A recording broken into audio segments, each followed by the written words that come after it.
Hello everyone, welcome back to my YouTube channel where things make sense with a lot of nonsense. जी हाँ, तो आज मैं कहीं जा रहा हूँ और तुम लोगों को भी लेके जाऊँगा साथ में।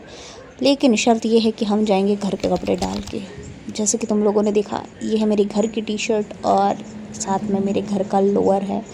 और मैं ऐसी जगह पे जा रही हूँ जहाँ तुम इमेजिन भी नहीं कर सकते हो कि एक लड़की आई मीन लड़के तो फिर भी चले जाते हैं, पर एक लड़की बिना अच्छे से तैयार हुए उस जगह पे जाएगी ही नहीं। I am damn sure. और जाएगी तो वो पता नहीं देवी होगी मेरी तरह। तो ये जानने के लिए कि मैं कहाँ जा रही हूँ, बने रहिए मेरे इस ब्लॉग पे। और वो भी घर के कपड़ों में जा रही हूँ, please point to be noted. और तुम्हें तो पता है, जैसे मेरा रेगुलर रूटीन कुछ ज़्यादा खास होता नहीं है। मुझे अपने बालों में कंघी करना बिल्कुल भी पसंद नहीं है, तो मैंने कंघी नहीं की। मैंने ऐसे ही हाथों से सवारे अपने बाल और रबड़ बैंड बांध लिया। और ये रही मेरी one and only moisturising cream, और जिसको मैं रोज़ लगाती हूँ नहाने के बाद, तो मैंने वही लगा दी। और क्योंकि बॉडी लोशन और मॉइस्चराइज़र अलग होता है, तो ऑब्वियसली हम उनको अलग अलग ही लगाएंगे। मैं मॉइस्चराइज़र नहीं लगाता हूँ बॉडी लोशन की जगह पे। ओके, तो देखो, बस एक क्रीम से बहुत हो जाता है मेरे को ज़्यादा सजने संवरने की। मेरे को मज़ा भी नहीं आता है सजने संवरने में कुछ ज़्यादा। और तैयार होते होते ना मैं अपने डोले शोलों की तरफ देख रहा था। वैसे तो मैं जिम जाता नहीं हूँ, ये शायद मेरी मम्मी की देन है मेरे को। पर अच्छा है जो भी है, ज़रा सा जिम जाऊंगा तो मेरे डोले भी निकल आएंगे दोस्तों। फिर लगाया मैंने थोड़ा सा लिप बाम, क्योंकि आई लव माई लिप्स। मैं अपने लिप्स की थोड़ा ख़ास ध्यान रखता हूँ, क्योंकि इकलौती यही चीज़ है मेरे पूरे शरीर में जो मेरे पिताजी के ऊपर गई है, वरना मैं अपनी माता श्री की एकदम डिट्टो फोटोकॉपी हूँ। तो डैडी जी ने मुझे कहा चलते चलते कि बेटा छाते ले लेना और पानी की बोतल भी ले लेना पीने के लिए, क्योंकि जो लोग आ रहे हैं उनको बहुत प्यास लगी होगी। और छाते इसलिए क्योंकि बाहर बहुत बारिश हो रही है, अभी फ़िलहाल थोड़ी कम हो गई है, लेकिन हाँ बूंदाबांदी फिर भी हो रही है। और मैं जा रही थी किचन में पानी की बोतल लेने। मुझे तो इतनी प्यास नहीं लगती है, लेकिन जो लोग आ रहे हैं वो कुछ ज़्यादा बड़बड़ मुझसे भी ज़्यादा करते हैं, इसलिए उनको प्यास ज़्यादा लगेगी। और ये हैं हमारे पिताजी, तुम देख सकते हो कितने सज सवर के जा रहे थे, बिल्कुल नई टी शर्ट डाल के। और मैं वही घर के कपड़ों में और घर के स्लीपर्स में। ये मेरे क्रॉक्स भी घर के ही हैं। और हम गाड़ी में बैठे और हम जा ही रहे थे। तुम बाहर का नज़ारा चेक करो, कितना सुंदर है बारिश के बाद। लेकिन बरसात में एक चीज़ ये भी होती है कि यहाँ ट्रैफिक जैम इतना रहता है, बहुत ट्रैफिक जैम रहता है यहाँ पे। और हम जहाँ हमें 5 मिनट लगने थे वहाँ हम 20 मिनट तक रुके रहे।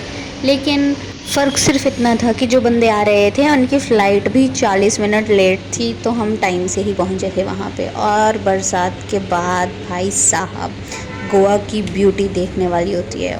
और लगभग 20 से 25 मिनट में हम एयरपोर्ट में पहुंच चुके थे। और मैं तुम्हें एक बात बता देना चाहती हूँ, गोवा में मेन एयरपोर्ट 2 हैं, वैसे मे भी शायद 3 हैं, बट ये वाला एयरपोर्ट सबसे सुंदर है and it's the Mopa airport.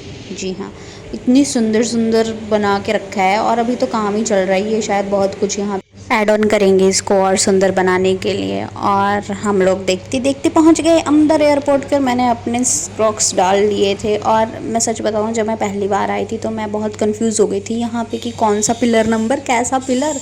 यहाँ पे एयरपोर्ट के बाहर पिलर्स हैं, उनके ऊपर नंबर है, तो तुम पता चल जाता है कौन कहाँ है। हमारे बंदे खड़े थे 11-12 पिलर नंबर के ऊपर, और ये रहे हमारे बंदे। Ten ten. ये मेरा भाई है जो कि दिल्ली से वापस आ रहा था। वीडियो बना दी।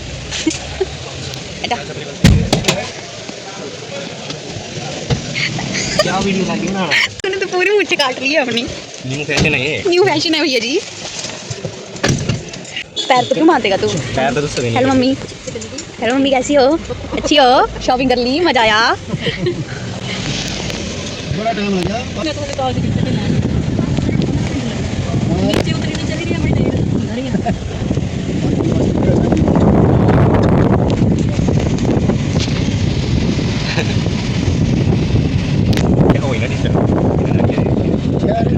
दिल्ली एयरपोर्ट दे कोई फोटो फाटो नहीं, कितने शेयर नहीं। तो बारिश लगी हुई थी, उसकी वजह से अंधेरा बहुत ज़्यादा लग रहा था, मतलब जल्दी एज़ यूजुअल से जल्दी हो रहा था। तो लाइट्स वगैरह जल चुकी थी दोस्तों स्ट्रीट्स पे। और हमें रास्ते में मेडिकल स्टोर पे उतरना पड़ा, क्योंकि इस मेरे छोटे नन्हे भाई के जीभ पे छाले हो गए थे, तो उसके लिए दवाई लेनी पड़ रही थी। इसको खाना नहीं खाया जा रहा था। और फिर हम पहुंच गए थोड़ी ही देर बाद अपने ठिकाने पे। यस।